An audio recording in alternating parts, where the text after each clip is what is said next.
بسم اللہ الرحمن الرحیم۔ السلام علیکم اسٹوڈنٹس۔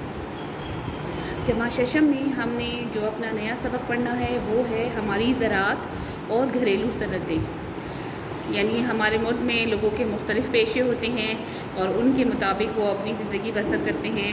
جیسے کہ بعض لوگ جو ہیں وہ کھیتی باڑی کرتے ہیں۔ زراعت کا مطلب بھی کھیتی باڑی ہے، یعنی کھیتی باڑی کرنا۔ بعض لوگوں کا پیشہ مکسبانی ہوتا ہے، مکسبانی کہتے ہیں شہد کی مکھیوں سے شہد حاصل کرنا۔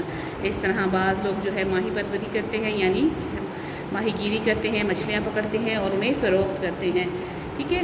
اس کے علاوہ کچھ لوگوں کا پیشہ مرغبانی ہوتا ہے، ٹھیک ہے، اور اس سے وہ زندگی گزارتے ہیں۔ ہمارے پاس کتاب میں بھی کچھ پیشے ہیں جن کا ذکر میں ابھی کروں گی، جیسے کہ یہ لوہار، اس کا اپنا پیشہ ہے۔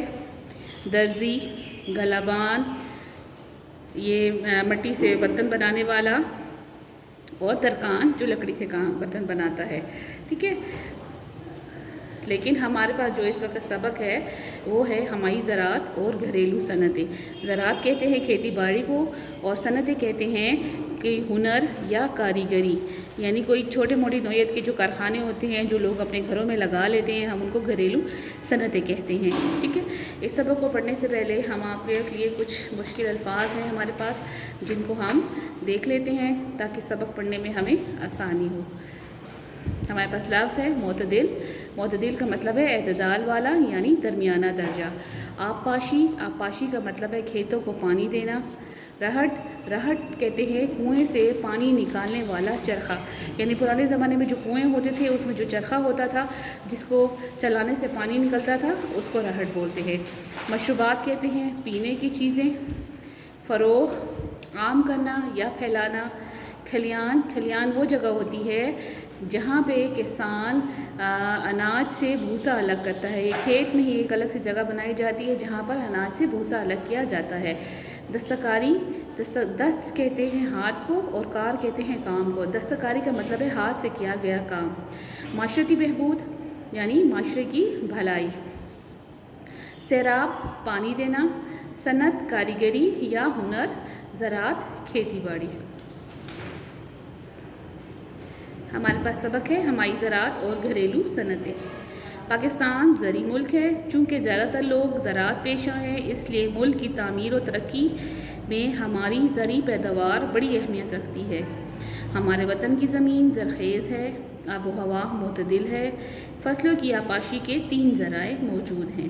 نہروں سے زمینیں سیراب کی جاتی ہیں۔ جہاں نہریں نہیں وہاں مشینی کنوؤں سے یا ٹیوب ویل سے پانی حاصل کر کے فصلوں کو سیراب کیا جاتا ہے۔ بارانی زمینوں میں فصل کا انحصار بارشوں پر ہوتا ہے۔ چونکہ ہمارے ملک کی زیادہ تر آبادی کھیتوں میں رہتی ہے، اس لیے ان کا پیشہ جو ہے وہ کھیتی باڑی ہے، اس لیے ہماری ترقی کا انحصار بھی زرعی پیداوار پر ہے۔ ہمارے ملک کا موسم جو ہے، جو آب و ہوا ہے، وہ معتدل ہے۔ معتدل مطلب درمیانی ہے، نہ بہت گرم ہے نہ بہت ٹھنڈی ہے، یعنی یہ ہماری فصلوں کے لیے مناسب ہے۔